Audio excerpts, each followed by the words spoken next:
Ryan and Melissa Hart seemed like the kind of couple you'd trust with your spare house key. Quiet, dependable, ordinary. But behind the white picket fence and polite smiles was a story unraveling in silence. One came home with flowers. The other came home with a gun.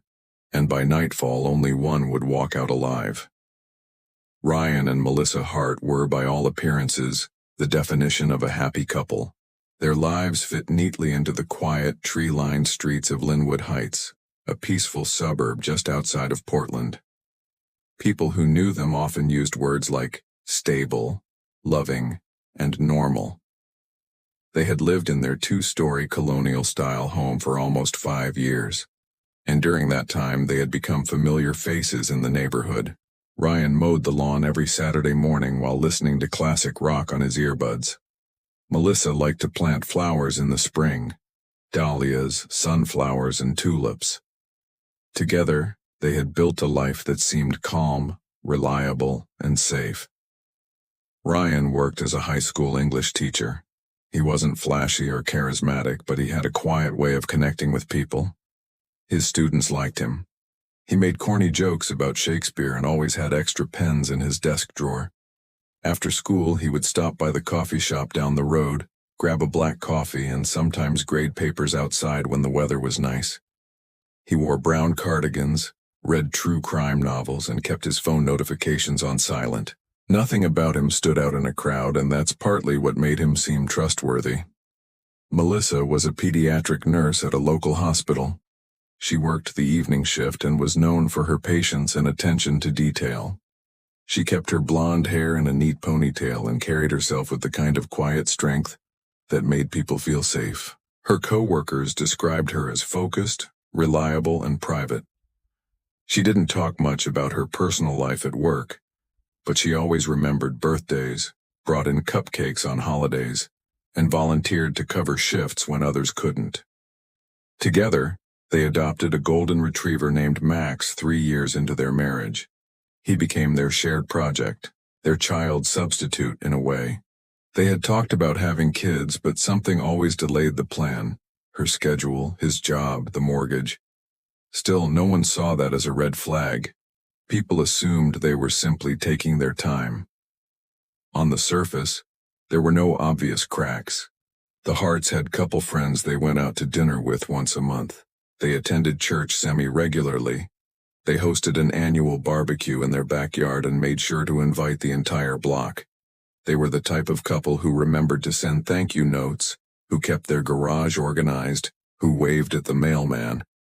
But something had started to shift over the past year, and if anyone noticed, they didn't say much. Melissa began working longer hours. Not just overtime, but double shifts, weekend calls, and last-minute schedule changes. She stopped attending the monthly dinners with friends. She stopped gardening. Max started acting up, chewing at the corners of furniture and scratching the door when left alone too long. Ryan mentioned this once to a neighbor in passing. Said Max missed Melissa. Laughed it off like it was no big deal. At the same time, Ryan became more withdrawn. He still showed up to work, still graded papers, still smiled at coworkers, but something about him had flattened. His jokes became fewer, and when he laughed, it felt rehearsed. He stopped going to the coffee shop. He didn't stay after class to chat with students anymore. One of his colleagues mentioned he seemed tired lately. Ryan blamed it on allergies. They still walked Max together some evenings, but more often, Melissa walked him alone. Sometimes at odd hours, late at night, just before midnight. Once, a neighbor spotted her standing at the corner under a street lamp, just staring ahead, holding Max's leash like she'd forgotten where she was. They didn't argue publicly. There were no raised voices through open windows, no slammed doors. But the silence became noticeable. The once visible rhythm of their life, the comings and goings, the shared routines, started to look more like parallel lines than a partnership. No one suspected anything was wrong. After all, every couple goes through rough patches. People are tired, people get busy, and in a quiet town like Linwood Heights, The worst thing most people imagined was a divorce. Messy, maybe, but not tragic. What they didn't know was that behind the quiet house with the trimmed hedges and the porch light that clicked on at dusk, a storm had been gathering. One silent day at a time, one secret at a time, and it was only a matter of time before something broke. Friday, September 9th began like any other late summer day in Linwood Heights. The air was still warm, with the edge of autumn just starting to creep in. Children walked to school with backpacks slung over their shoulders and sprinklers ticked across front lawns. The town moved at its usual sleepy pace with no sign that anything out of the ordinary was about to unfold. Ryan Hart left for work at 7:45 a.m., same as always. He taught 2 morning English classes and had a free period after lunch. It was during that free period, just after 1 p.m., that he pulled out his phone and searched for nearby florists. A small shop called Evergreen Petals came up near the school. He called ahead and requested a bouquet of yellow tulips. Not roses, not lilies, tulips, Melissa's favorite. There was no special occasion, no anniversary or birthday, just a random Friday, a bouquet on a random day. The kind of gesture people tell themselves they'll make more often. But why Ryan chose that day, no one could say for certain. He picked up the flowers around 2:45 p.m. and stopped briefly at the grocery store across the street for a bottle of red wine and a small bar of dark chocolate. He paid in cash. The receipt was later found in the trash bin beneath the kitchen sink. At 3:30 p.m., Ryan arrived home.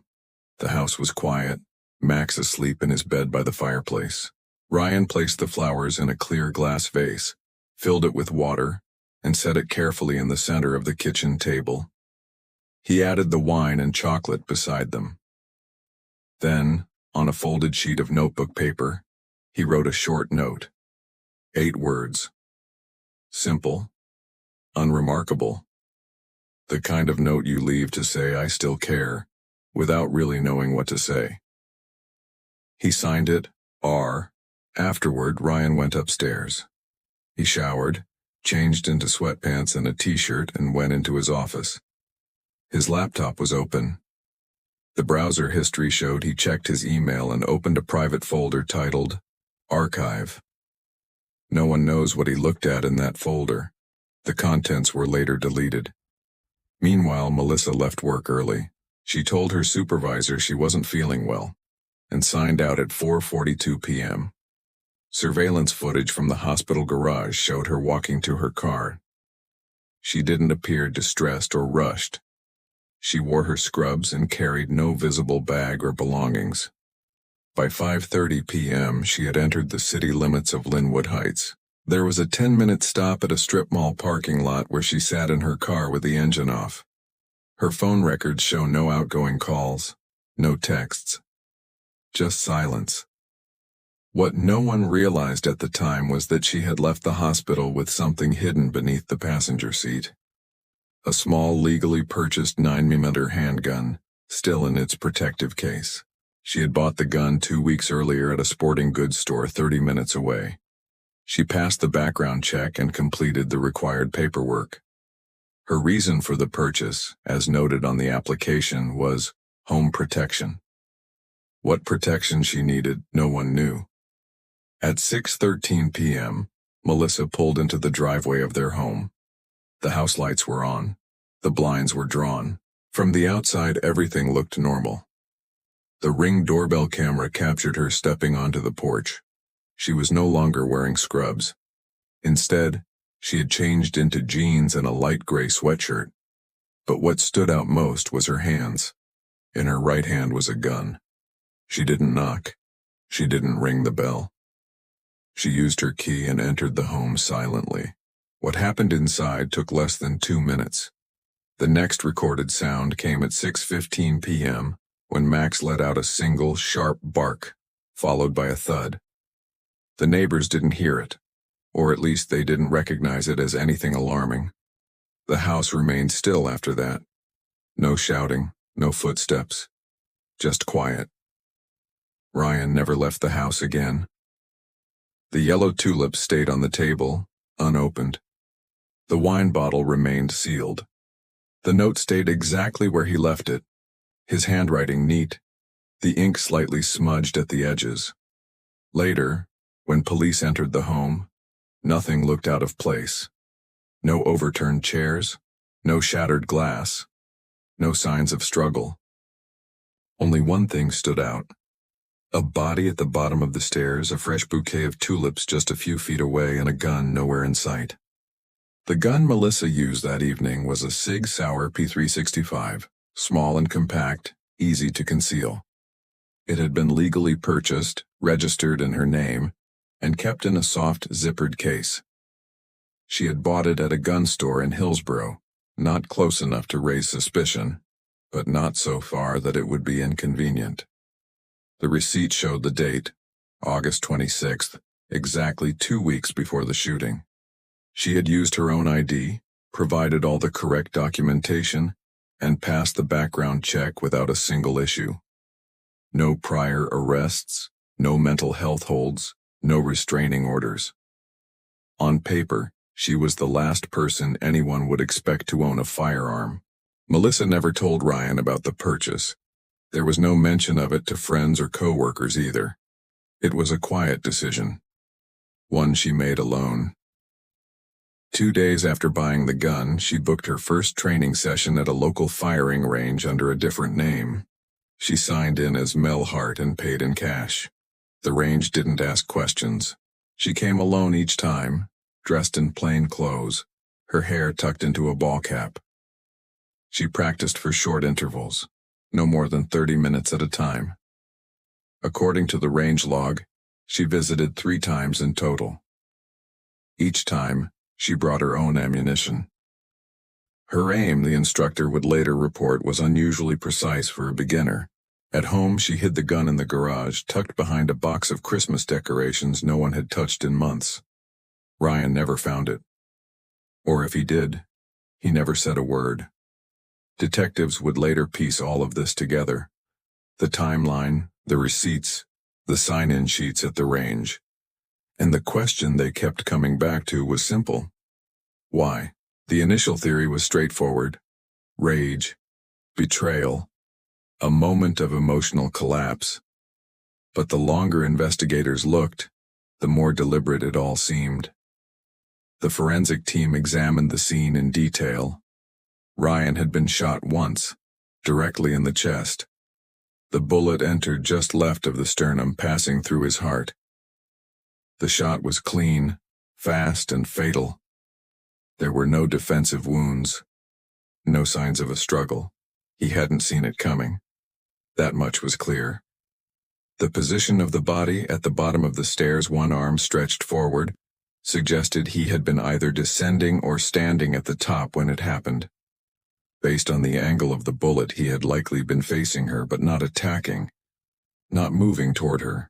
His body showed no indication of aggression, and the layout of the home showed that he had no visible way of knowing she was armed until it was too late. The coroner's report estimated time of death between 6:14 and 6:16 p.m.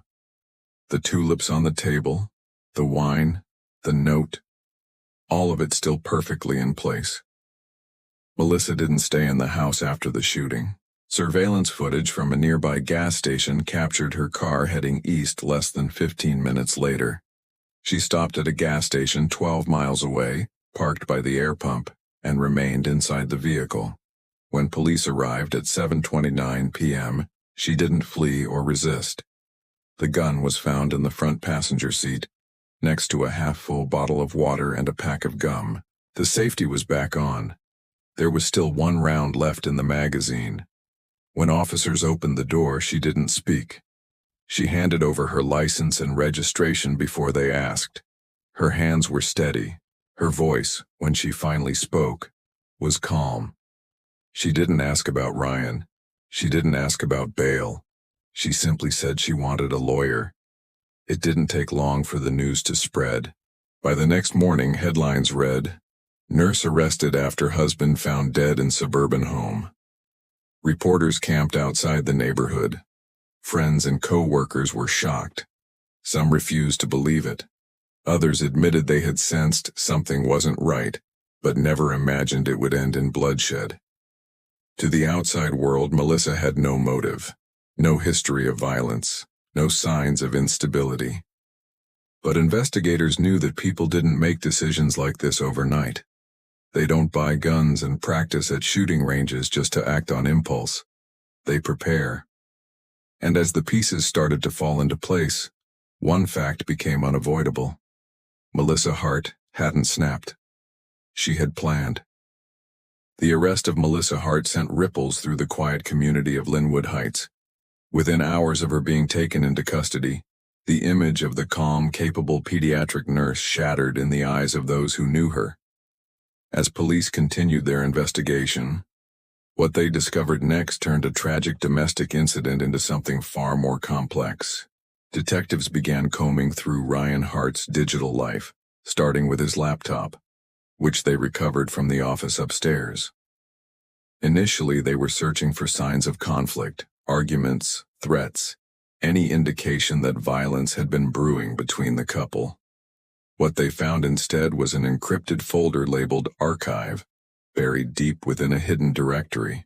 A forensic technician bypassed the password using recovery software, and within minutes, a digital double life unfolded.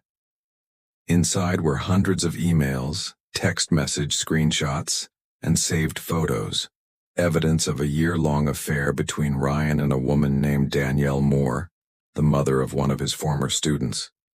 The communication between them was intimate, romantic, and detailed. They had met regularly at motels along the interstate, exchanged gifts, and even taken a weekend trip together to Seattle, under the pretense of a school conference. The messages revealed that the affair had begun as a casual connection, something Ryan claimed filled a lonely space in his life. But over time, the tone had changed. He had confided in Danielle about problems in his marriage, describing Melissa as distant and emotionally unavailable. In one message, dated just 3 weeks before his death, he wrote, "I'm not sure how much longer I can keep living like this. I feel like I'm already gone." Detectives also found a digital calendar entry titled "Talk to Melissa," scheduled for the day after he was killed. It was unclear what the conversation was meant to be about, but investigators believed Ryan may have been planning to confess the affair or ask for a separation. Whether Melissa discovered that entry is unknown. What is known is that she had accessed his laptop 3 nights before the shooting. A deeper look into Melissa's own online activity added new layers to the case. She had created an alternate email account 6 months earlier under the name Claire R. Using this account, she had made inquiries about short-term rentals in Florida and had been corresponding with a man named Mark Barlow, a real estate agent in Clearwater. Their conversations began formally, then became more personal. In one message, she mentioned starting a new life. In another, she wrote, "I'm working on closing old chapters. Some things just need to end." Further investigation revealed she had quietly opened a second bank account under her maiden name. Over the past 4 months, she had transferred nearly $18,000 from their joint savings account into this private fund. It was never reported stolen, and Ryan hadn't raised any concerns about missing money, suggesting he hadn't noticed. These financial movements, paired with her contact in Florida and the gun purchase, painted a picture of someone preparing for something significant, not a spontaneous act of violence but a plan. Despite the clear evidence of Ryan's betrayal, the details of Melissa's actions raised disturbing questions. If she had intended to leave, why didn't she? Why didn't she just go? Why buy a gun? Why stay in the house? Why wait? Prosecutors theorized that Melissa had discovered the affair weeks before the shooting and had carefully considered her options. They suggested that her decision to kill Ryan was the result of cold deliberation, not temporary madness.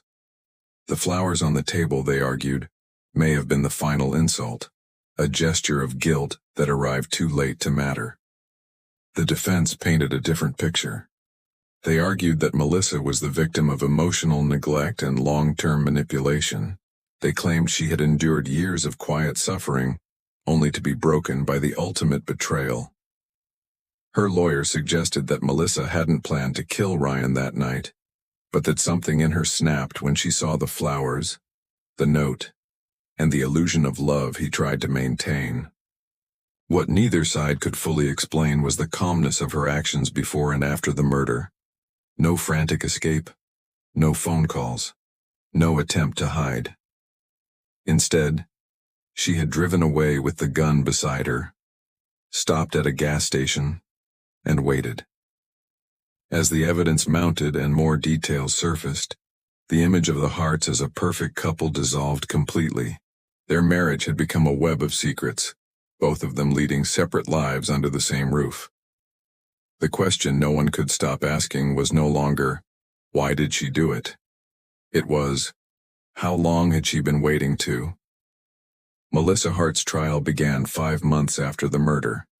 By that time, the media had transformed her into a symbol.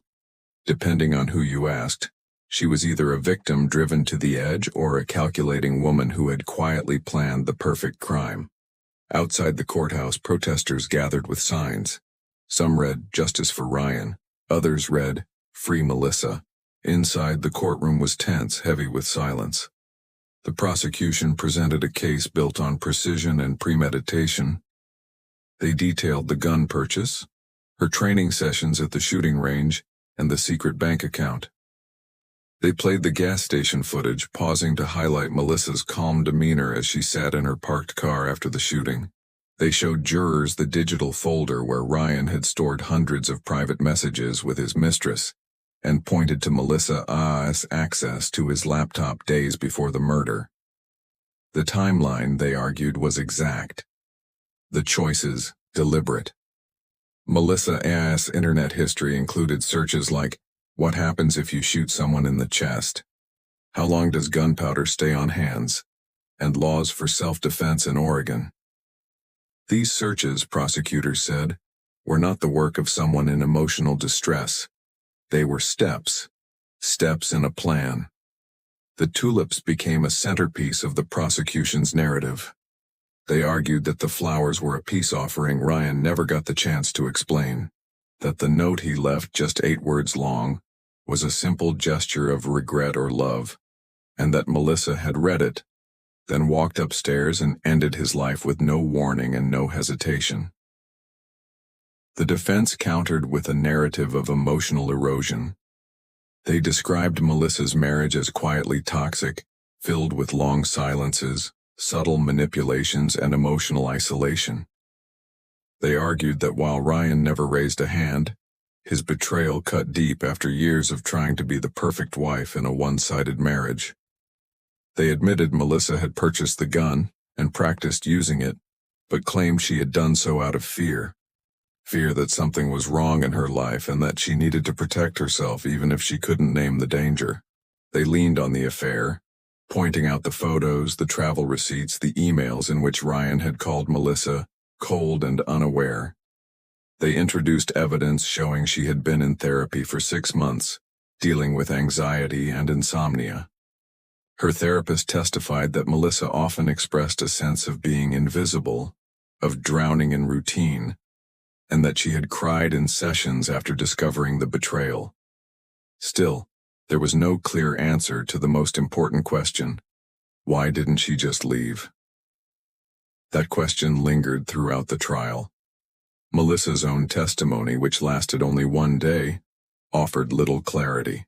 She appeared composed, her voice steady. She said she didn't remember deciding to bring the gun inside the house.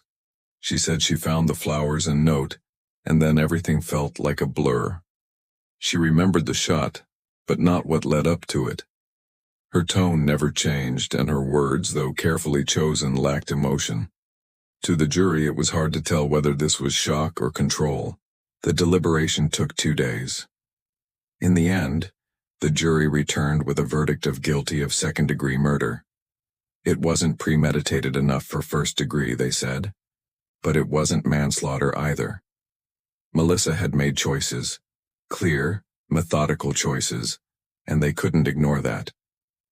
The judge sentenced her to 22 years in prison, without the possibility of parole for the first 15. She showed no visible reaction. Her lawyer placed a hand on her shoulder. She nodded once. The aftermath left the community divided. Some felt justice had been served. Others believed the sentence was too harsh. A few insisted Melissa should have received a life sentence, while others quietly said they might have done the same in her place. Ryan was buried a week after the verdict, in a small cemetery near where he had grown up. Only close family attended. The woman he had been having the affair with moved out of town 2 months later. Melissa was transferred to Coffee Creek Correctional Facility, where she began serving her sentence in a medium-security wing. She didn't speak to the press. She didn't appeal the verdict. She requested only one thing: that Max, the golden retriever, be placed with her younger sister in Idaho. The house in Linwood Heights sat empty for over a year. The grass grew long. Weeds climbed up the porch steps. Eventually it was sold to a young couple who had no idea what had happened inside its walls. But those who lived there during that time never forgot. They remembered the summer of silence the police taped the headlines. They remembered the day Ryan Hart came home early with flowers in his hand. And the day Melissa Hart came home with a gun.